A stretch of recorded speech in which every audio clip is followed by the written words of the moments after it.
Welcome to the Books, Beards, Booze podcast, where we drink booze, have beards, and talk books.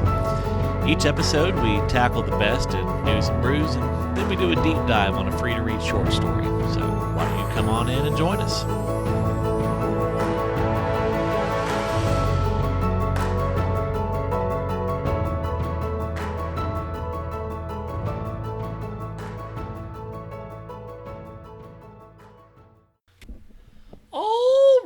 As always, I am Bob of Tales by Bob. And I'm the ass of the podcast, Derek. And we're back. We're running slightly behind schedule, but not too bad.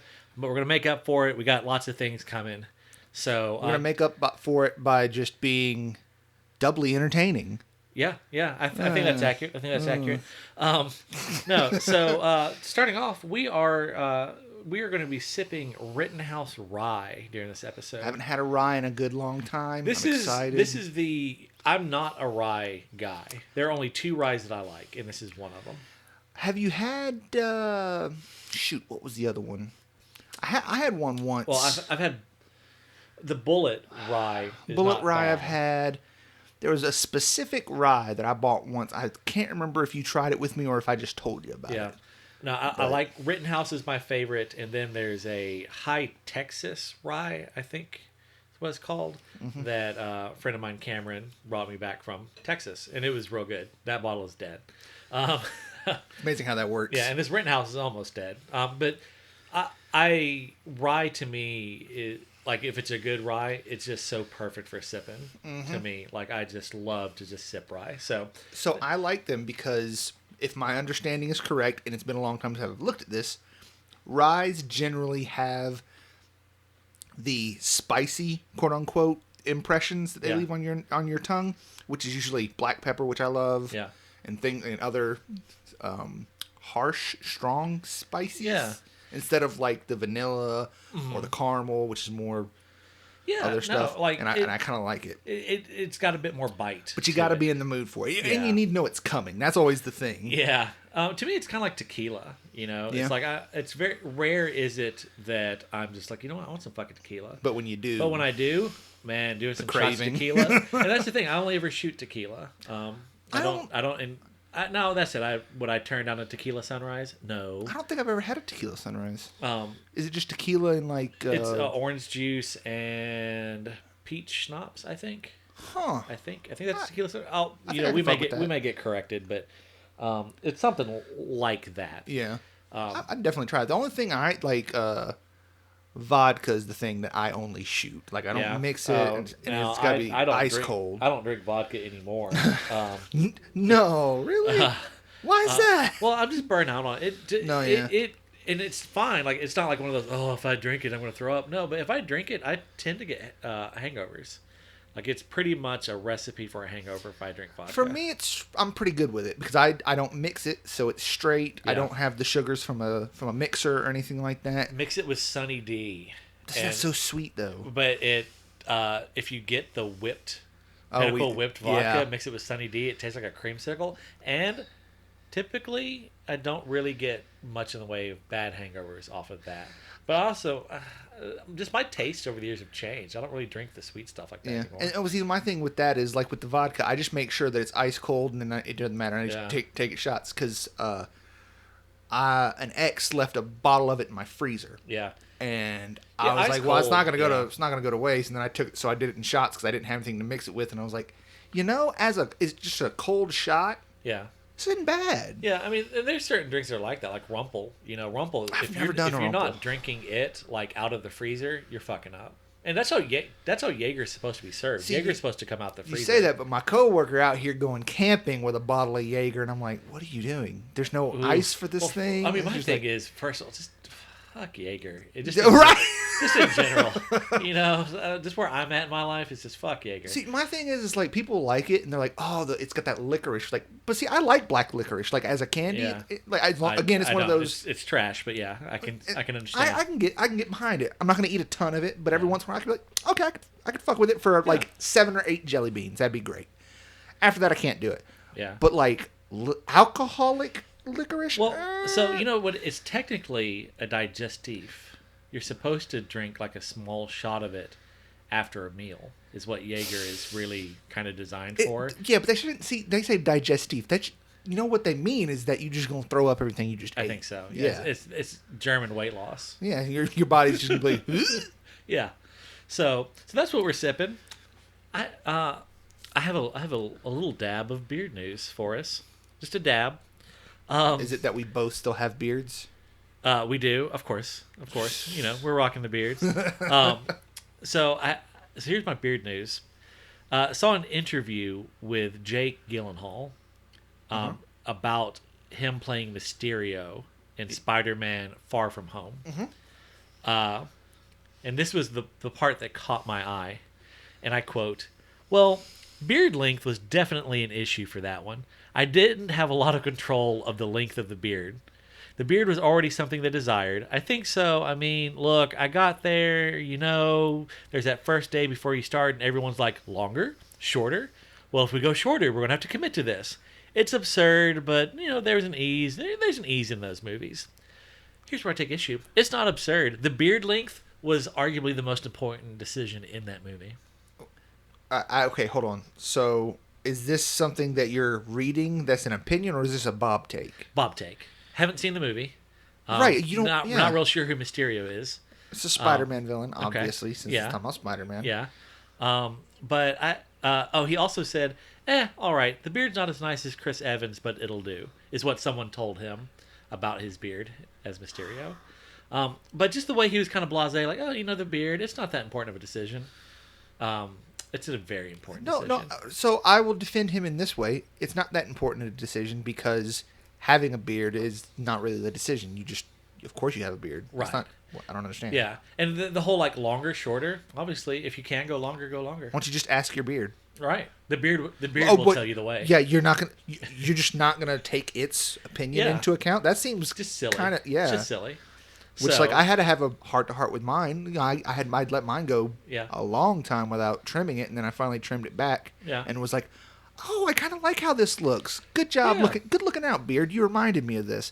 And now I'll forget and then just keep it growing and growing until I get annoyed with it again. Yeah, no, that's pretty much my cycle. It either gets to a point where it has gotten on my nerves for some reason, or I have something like a job interview or something coming up. Then it's like, okay, like an important job interview. Then I'll be like, okay, let's trim it back so the mask kind of mostly covers it.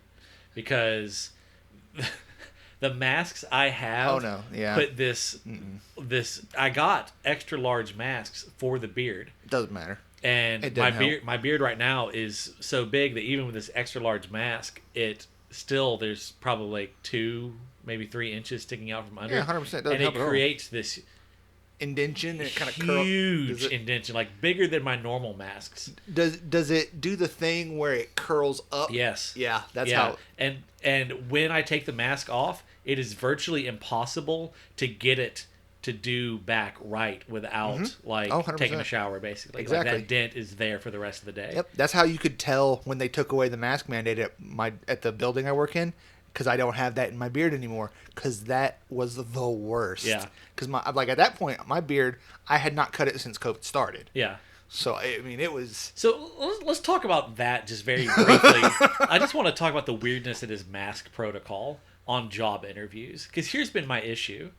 I just let them lead the way. Like, hey, what do you guys want? But what do you do when you go to the interview and one person keeps wearing their mask and the other one never had a mask on? So, and like just the way the masters... I just asked. Well, just the way... Well, my thing was... I've had to go through this twice. Well, my thing was just the way masks are so politicized.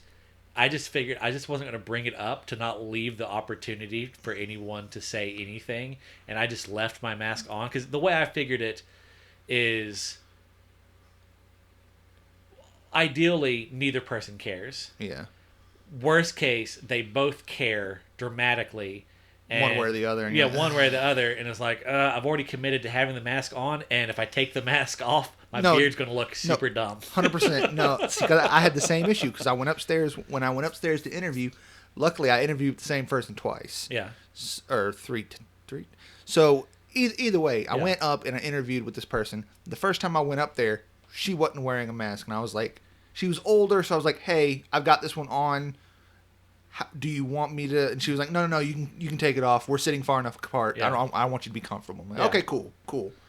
But I just asked because I was like, But I already knew information about this woman, and everyone was like, she's a straight shooter. She's going to tell you what she wants. So if you have a question, just ask and she'll answer. I'm like, okay, whatever. Well, I've been going into these interviews blind. Completely blind. Yeah. No, yeah. If I was going in blind, that's probably what I would do. Well, it's also like I went into one, and it was 3 people, and one left her mask on the whole time. One never had a mask on, and the HR lady had a mask on until she sat down when she took it off. Yeah. And at that point, I just, you know what, I'm good. So luckily, had you talked to me, I could have told you my understanding of the way it generally works, because I work in a similar setting. Yeah.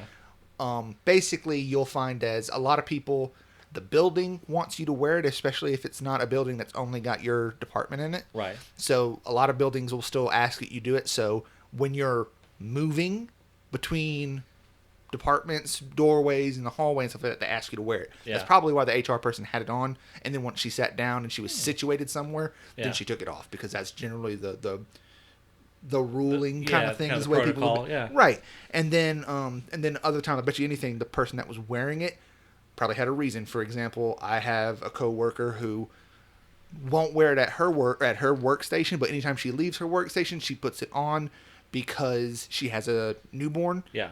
So she's just like, you know what? Yeah. Not only this, but also my baby's been getting sick a lot, so I'm just gonna wear it. Yeah. No. So I was like, no, it makes perfect sense. Yeah, it makes sense. So no, that's just been my weirdness lately. But number one is, like, if the mask is on, they can't see the weird beard dent. Yeah, and that was my thing. It's like, if you were going to have it on and all, I'd probably leave it on, just because. Yeah. And also, okay, but here's my thing. I feel like the interviewer should want you to take it off, because you're missing out on a lot of visual cues. Yeah. So I'm like, you could be saying something and you could be making a face where, like, oh, I don't want that, and then you don't. Right. The interviewer wouldn't know that. Well. Yeah. And then they'd be like, well, he didn't seem to have an issue with that thing, so that's what we're going to hire him to do. And in reality, in the back of your head, you're like, I would rather die than do that thing. Yeah. You know? So it's like, ugh. No. That was basically what that job interview was like. I would rather die. But yeah. Okay. So, moving on, I have a bit of beard news. More beard news. Booze news. Booze news. Yeah. Here's the headline for you. Uh-oh. At least 3 detained for bootleg alcohol that killed 17 in Russia. What do you got to do in Russia to get arrested for selling booze? Okay. Well, so... Apparently kill 17 people. So here's what it says. The number of victims who have died has increased to 17. Regional police said on October 8th that a resident in the town of Orsk had been arrested for allegedly distilling the booze at his house, and 3 other men were detained for distributing the alcohol in local shops. The regional governor, meanwhile, said 33 cases of alcohol poisoning had been reported in total, with 17 deaths. Yeah. Okay, but alcohol poisoning as in they drank too much? That bathtub party liquor was too strong? Was too strong. I think I don't know that it was too strong, but I think it was... I guess maybe if you don't tell people how strong it is at the time? Well, because here's a related story that they mentioned in there. Mm-hmm. Back in 2016, 78 people died in and around the Siberian city of Irkutsk after drinking a scented herbal bath lotion called Boyarishnik, which contained methanol, a highly poisonous type of industrial alcohol. So it makes me wonder, were they cooking bathtub party liquor and making it out of toxic something? stuff? Yeah. See, now that makes sense. That was because that's what I was trying to get at. I was like, so if they just made it out of toxic stuff, this makes sense. But if they just made really strong stuff and some asshole drank too much of it, I'm like, no, because you got to think. I mean, they drink a lot of high proof alcohol in Russia. Spoiler. next episode, I have a whole news article on the alcohol consumption of Russia. But cool. That's your little teaser for next month's episode. I guess I'll have to stay. Yeah, right. So, but yeah, no. So the moral of that story is don't buy Russian bathtub party liquor. Yeah, that's probably not for the best. You should buy American bathtub party liquor. Yeah, made by. I was going to try and come up with a name for us real quick. Early Kyler. No, the news article, I wouldn't have picked it except at the end when they were talking about drinking scented herbal bath lotion. Like, what the hell? Which, also, what kind of bath lotion is made with like highly poisonous industrial alcohol? Dude, I don't know much about bath lotion, but that doesn't sound... Doesn't sound right. No, it doesn't. But also, speaking of things that don't sound right, I think I probably already mentioned this on the podcast, but it's been a while. Man, the hand sanitizer that we got when this all the COVID stuff started, like my boss pointed, like my big boss, not my immediate supervisor, my big boss, was like, "Why does this stuff smell like tequila and bourbon?" And I was like, "There's no way that shit smelled like tequila and bourbon." He's like, "No, seriously, smell this." And it was not in my head. It was not him.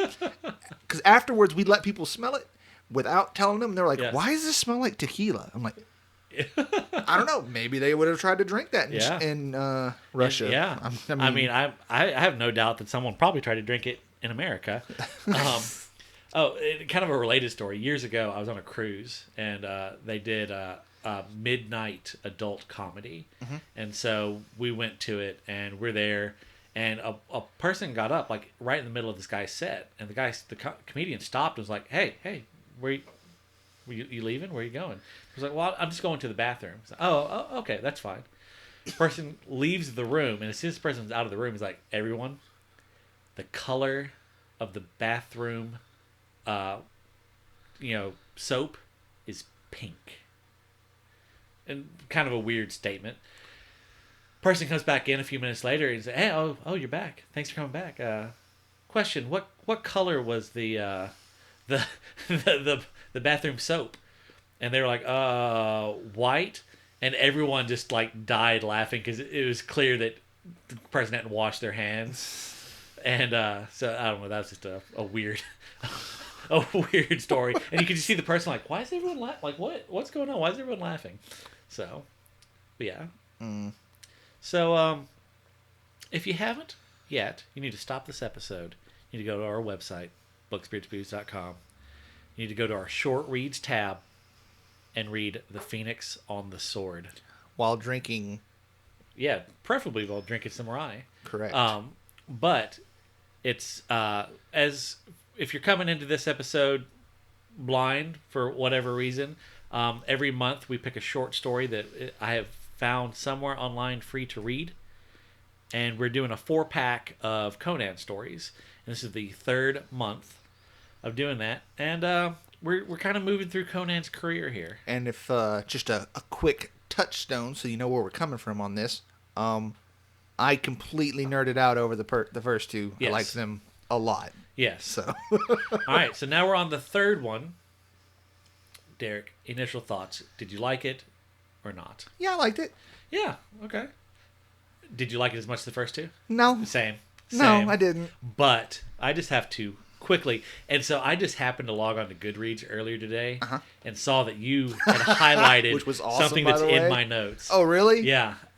There was one line. So good. So I didn't write down the whole poem, but so all these stories are divided up into chapters, and in front of every chapter it has a little poem, and a lot of it is from a poem called The Road of Kings, which is, I don't know if Howard ever wrote this thing in its entirety or what, but it's really good. It's really good, and it's just bits about Conan's rise to kinghood. But there's a line in there that says, "Rush in and die, dogs. I was a man before I was a king." And I was like, ooh, that's a badass line. I was reading that, and I stopped what I was doing, got my phone out, pulled out my Kindle app, took a screenshot, and sent it to my friend, your brother Anthony. Yeah. I was like, this is the most hardcore thing ever. And he was like, agreed. Yeah. No, that was so badass. So yeah, it was all right. So for those who may have missed previous episodes, or you just need a refresher, story 1, we get Conan as a thief. Story 2, we get Conan as a pirate. Story 3, Conan is the fucking king of, if what memory serves, is like the most powerful kingdom. Yes. Aquilonia. Mm-hmm. is the, and it's, if memory serves, it's kind of loosely based on France. Oh, okay. Is kind of the, or that kind of Western Europe kind of deal. I know, because they kept mentioning knights. Yes. So Conan, and there's no story that I'm aware of where it's Conan becoming the king. It's really, just, that's what I had a lot of questions. In this one, he's just recently become the king. Mm-hmm. He was the leader of the mercenaries of Aquilonia, and then he was like, you know what? Fuck this. This guy's an asshole. I can run this shit better. And he takes over.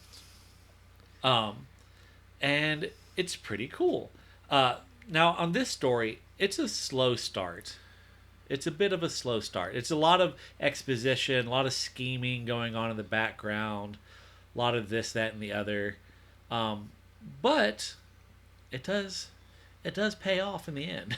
I thought it does start a little slow, but I didn't mind it. That's not even really the part I didn't like. Yeah. And I think the part that I didn't like is a me thing, not a story thing. Okay. So what was it? I'll tell you the thing I thought was the most contrived was that the guy who, so like a brief recap of the story.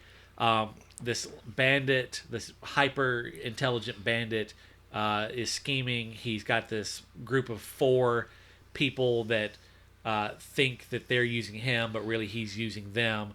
They're going to kill Conan, and they have found this guy who has a little bit of noble blood, and they're going to install him as a king. And this bandit, whose name begins with an A, Escalante. He has a slave that was a powerful wizard named Thothamon, maybe. Oh, maybe. I don't remember now. Yeah. But yeah. And but Thoth had this ring that gave him most of his powers, and he lost the ring. That's how this Escalante was able to enslave him. And it just so happens that while he is making sure that this would-be regent doesn't, run away and hide or do something stupid, this guy's like, oh, I just happen to have this ring, and it's the ring that Thoth needs. So I loved that part. Oh, it was fun. How it was done was funny, but it was just a little on the nose. Maybe a little bit, but I thought the execution was really good because they set up the fact that this guy is not listening to him a lick. Yeah. And then he's basically referencing this thing, and then he lets slip this information. There's like, oh, basically, I've got this thing that you would kill for right now, but I'm not paying you any attention because I'm a twat. Yeah, no, that was hilarious. It's like, and next thing you know, he just dead. This wizard is like bearing his soul. Like, look, I will serve you. I will I am so powerful, Yeah. And then the guy's like, oh, you said something about a ring. I have a ring. Where did I put that ring? And then he gets out the ring. Yeah, gets out the ring, and it is the ring he needs. And so that was a little. I was with it. But I also think that there's a little bit of that in Sword and Sorcery. So my concern is, and I don't know, I kind of want to... Oh, no, because the next story was the one we read for the next episode. Yes. So how do I not get to find out, what happened to this sorcerer guy? I want to know what happened to him after that. So... Because he's... Because I think here's the deal. Conan can't really do anything about a wizard straight up, one-on-one. But that's a whole other conversation I want to have. So. I think that was why, is because.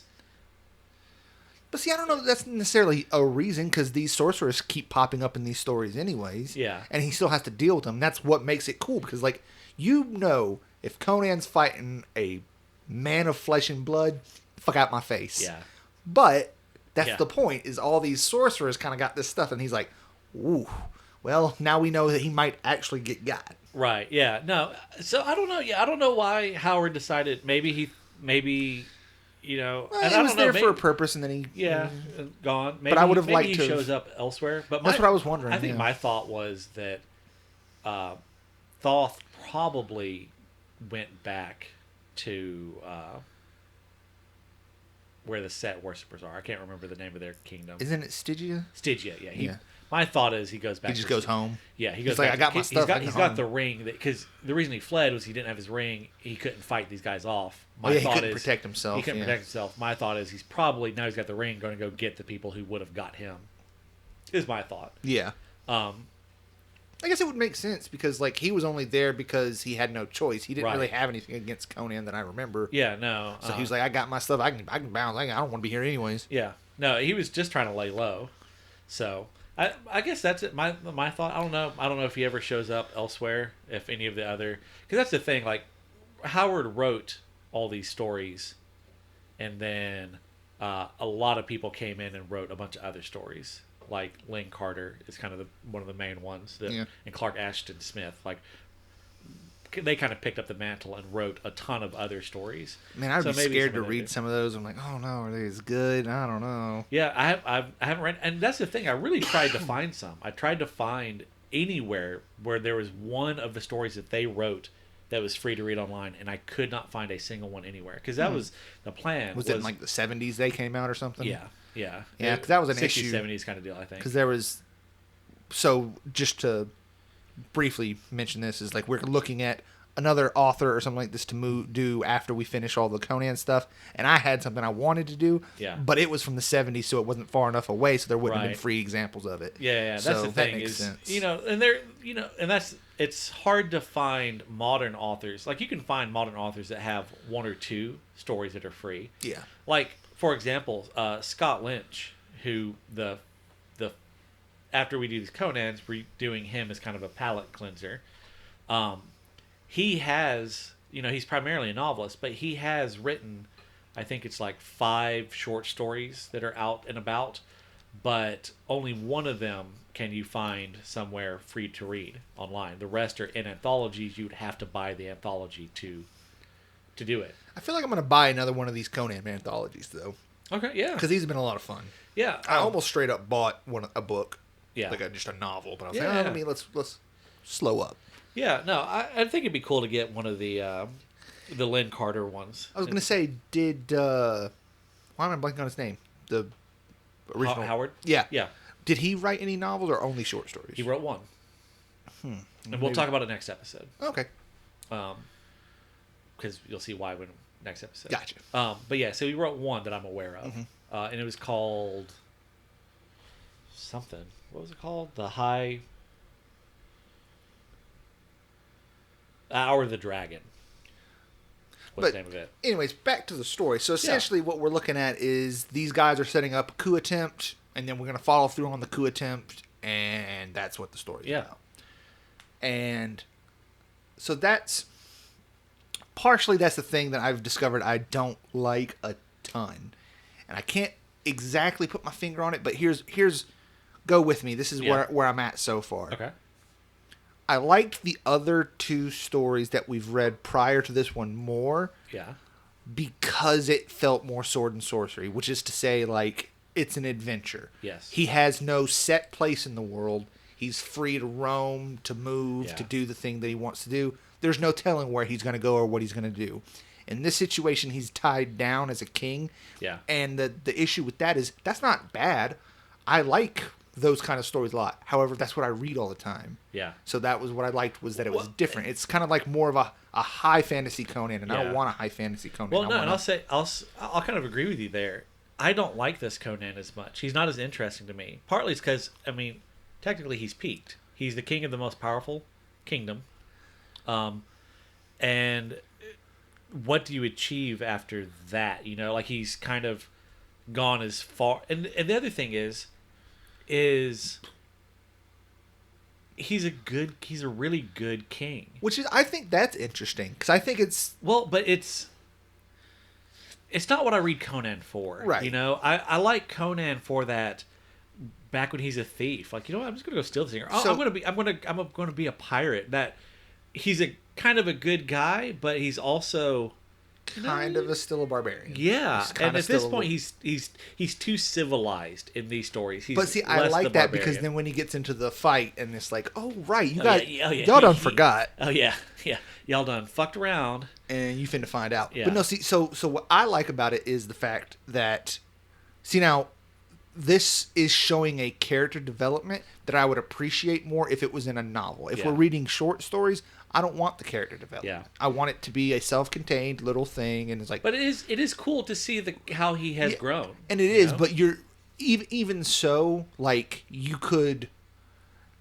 There would be more appreciation for the fact that he has changed if you were reading it over the course of a novel series or something like that, instead of a whole bunch of series of short stories. It just doesn't hit the same to me. Yeah. And like the fun of a Conan story is that dude, I got no idea where he's going to be tomorrow. Right. He could. Yeah. Let's be fair. Like when I read the second story that we read, that I'm blanking on the name of. The Queen of the Black Coast. Yeah, Queen of the Black Coast. I only vaguely knew he became a pirate. I'm like, wait, I'm sorry, hold on. Yeah. This motherfucker a pirate? Yeah. Whoa, okay, let's go. Yeah. And then I was like, oh, okay, what's he gonna do next? For all I know, he could have been a pirate for a long time. For all I knew, so instead of the way that one turned out. When I picked these stories, I want to say that there was one story that I almost picked that I think would have come in between Queen of the Black Coast and this one. I've got an anthology that was the thing.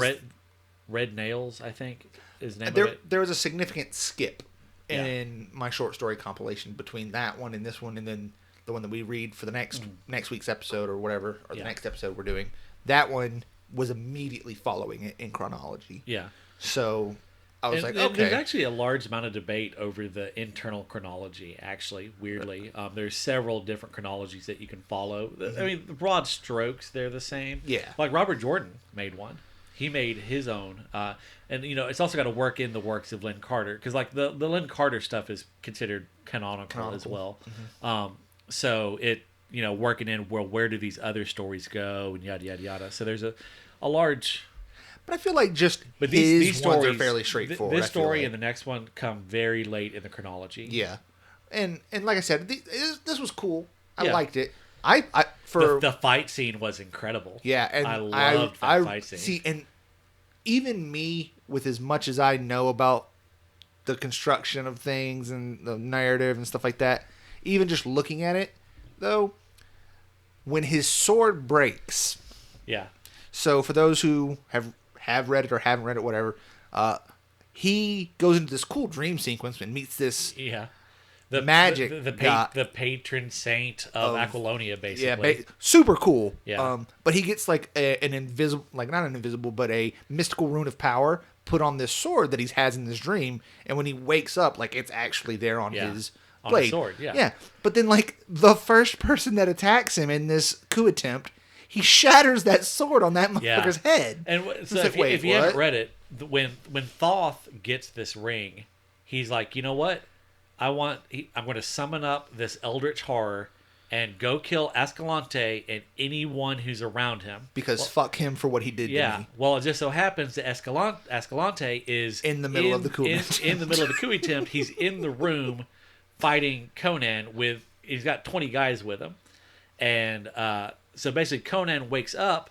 He gets told in this dream sequence that, hey, yeah, I'm going to give you this because there's a creature that you can't fight conventionally. So Conan wakes up and he's like, oh shit, I need to get my armor on. So Can we address how cool that was when they bust into the door and he's already standing there in his armor and they're like, shit. Yeah.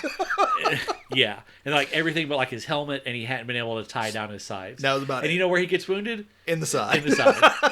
But when he goes and picks up that axe, I was like, yes. Yeah, let's go. Yes, this is what I'm here for. Conan with an axe, just fucking It makes sense though, because he he had a sword and he was fighting with a sword and he shatters it on that dude's head, and I was like, oh, yeah, that's not good. Then he grabbed the axe. I was like, let's go. We're kicking old school. Let's go. Yeah. No, it was the fight scene was so good. And it felt pretty realistic because like Conan by no means is going unscathed in this fight. He takes some wounds, and he didn't even kill everybody because when the horror shows up, the rest of the motherfuckers just run. Yeah, like it because they had left 5 guys behind, to like guard the door. Mm-hmm. But he does kill that. He does kill the minstrel. He tried not to. But didn't that get him stabbed too? I forget. Yes, I think that's what happens. He ends up getting stabbed by the minstrel, and he's like, "Oh." I feel like there's more to this minstrel. Like there's other. He had to be in other short stories because they reference him in the next short story too. And I kind of want to like. I only vaguely understood why he didn't kill him. I know he was saying that he said earlier that he didn't. He basically, if he killed, my read on it was he said that if he killed the minstrel, because the minstrel is going around shit talking him and like talking up the king that Conan had killed, who was a tyrant. And so my take on it was Conan thought if he killed this guy, then he kind of making him a martyr, right? And kind of justifying what the guy is saying, right? And that's kind of where I anticipated it. That's kind of what I took too. It was also kind of like you got to be real careful killing the people that are out there spreading stories, because of the outsized influence they have over the common folk. Yeah, like you got to be real careful with that. But also, this doesn't spoil anything. But in the next story, they mention him, but he's referenced as the Mad Minstrel, right? Which makes me wonder: A, was he in other stories in some way to earn that moniker, or was it? Well, because he did this coup attempt, they just said he was mad. They've said he's mad, maybe, or that he went mad, and that's why. So it's either there's a reference there to a story we haven't read, or that's a really clever bit of world building. Right. Either way, choice. Yeah. Well done. Yeah. But ooh, yeah, and the horror was really was cool. Creepy. Yeah. And I liked that Escalante didn't even look away. He was focused on Conan. He's like, no, I can't look away from him because if I do, he's going to kill me. Oh, yeah. And then I can't even look as to why I hear all of my people running the way, and I'm dead. Yeah. I also thought it was kind of cool, Conan didn't kill him, Yeah, Conan's like, ooh, okay, this is what we're doing now. Yeah, no, it was all really good story. Like, it was a little bit slower burn than the other Conan stories we had read. When you really think about it, though, what was it, Tower of the Elephant? Tower of the Elephant, yeah. That one didn't start super fast either. Well, but there was a lot more. Well, it was setting the scene, though. There was more of that. We got to think it opened with a bar fight. So I guess the biggest issue in this one is you start off with Maiden Butler stuff. You start off with 2 characters explaining things to each other so that I understand what's happening. Right. Yeah. A little expository, but it was very needed. It was very. You have to do that, especially considering the story that we're going into is a coup attempt. Yeah. Especially if the previous stories. Even if you had read all the previous stories, if there isn't a story setting up the fact that Conan is now king, you can't set up a coup attempt without saying, "Oh, hey, by the way, Conan the king." Yeah, yeah. So no, good story. It's good. I mean, not as good as the other 2, but good, solid story. I really like how they use magic in this world. Yeah, it's very. It's something I'll talk on more on the next episode. Yeah, it's much more present in the next one. But I think that they do it in a very interesting way that kind of makes me want to talk to you about it in relation to the Black Company a little bit. Yeah. Yeah, but we'll talk about that next time, maybe. Okay. Yeah. All right. Cool. Well, you got anything you want to add on this story before we wrap things up? So, let's see. Was there anything that I particularly liked about this one?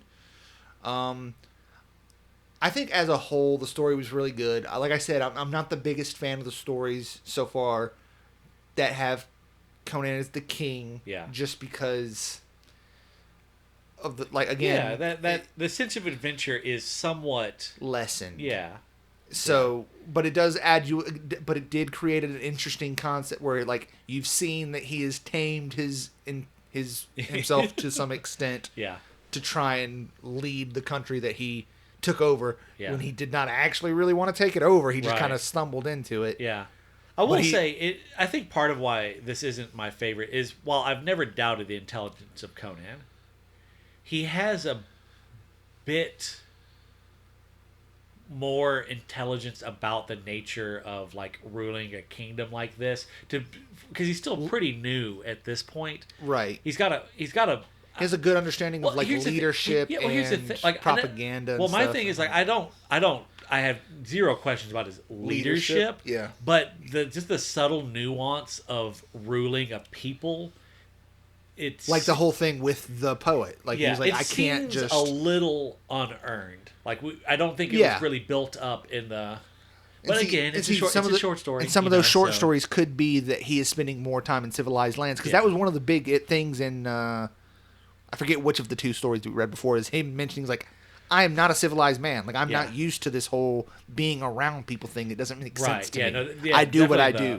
Tower of the Elephant. Yeah, he's fresh out of Samaria. And then the way the second the Queen of Black Coast starts is like he's running away from people because he, if I'm remembering correctly, somebody talked shit and got smacked. He was it was a judge. Yeah, like they brought him before a judge. My favorite thing. Yeah. Oh man. And that's Conan. Yeah, that's to me that's like, no, I'm okay. I hear what you're saying, but no.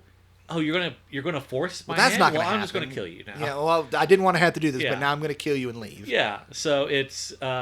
So I guess maybe he always had a little grasp of subtlety. He doesn't always just stab first, you know. Maybe. No, he doesn't. But like, I mean. Yeah, but no, he's a more civilized Conan is a little bit tamer Conan, who is still just as lethal, which is badass. I mean, he's still ultimate badass, but a little less edgy, a little less interesting. Still great, still good. Different, interesting, and it's just not what I generally look for in a Conan. Yeah, I'm not reading Conan for political intrigue. No, but I mean, as much as we love political intrigue, like, but you know, I got better books for that. Right, you know? Right. Again, I'm here for the sword and sorcery. Yeah. Let's go. Yeah. So, I think we've pretty well covered it. We are. Going to start dropping some small little episodes in between the bigger episodes. So you still get guaranteed once a month us talking about the story. But for those of you who just can't go a month without hearing the dulcet tones of our voice, we're going to record some little small episodes here and there. And I'm not going to promise you when. I'm not going to promise you how, what, anything.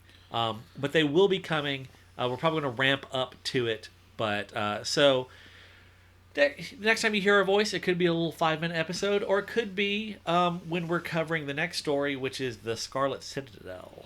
So you've got a month to read the Scarlet Citadel. Did we say the name of this one?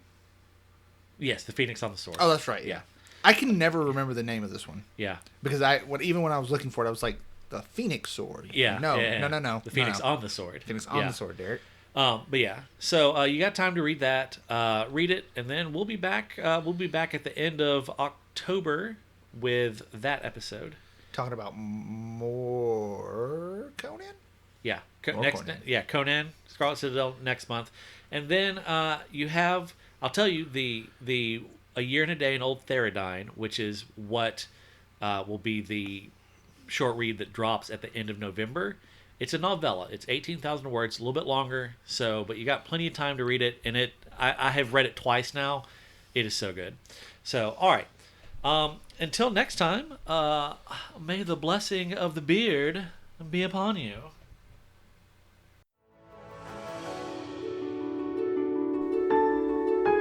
Thanks for listening.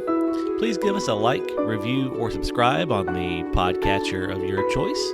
And you can support us directly at patreon.com/talesbybob. And as always, feel free to stop by our website, booksbeardsbooze.com.